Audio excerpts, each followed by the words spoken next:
पिटिले दोकानी परिपान लोके घटनास्थल जन युवक मृत्यु होता बेले अन्य 3 जन को गुरुतर अवस्था हस्पिटाल भर्ती होती। तेबे बालेश्वर जिला सिमला थाना अंतर्गत सारथा ग्राम में घटी अभावन घटना।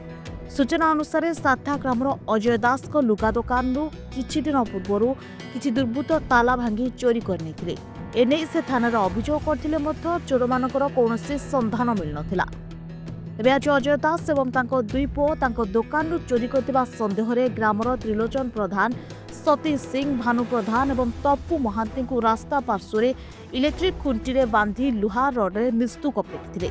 तेबे घटनास्थल त्रिलोचन को मृत्यु होइतिबा बेले अन्य 3 जन गुरुतर होई हस्पिटाल में भर्ती होइछन्ति। तेबे घटनास्थल रे उत्तेजना प्रकाश पाइतिबा बेले अभियुक्त अजय दास एवं तांको पुओ को पुलिस अटक रखिछि। तेबे मृतकक परिवार को क्षतिपूरण सहित समस्त अभियोग विरोध में दृढ़ कार्यानुष्ठान दाबी करछन्ति संपर्कीय।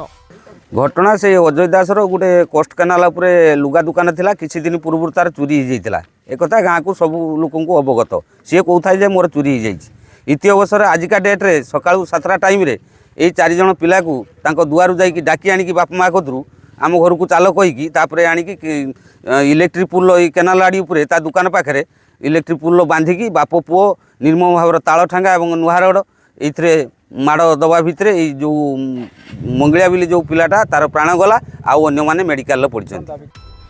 Bureau report Odia news. Press the subscribe button to stay updated.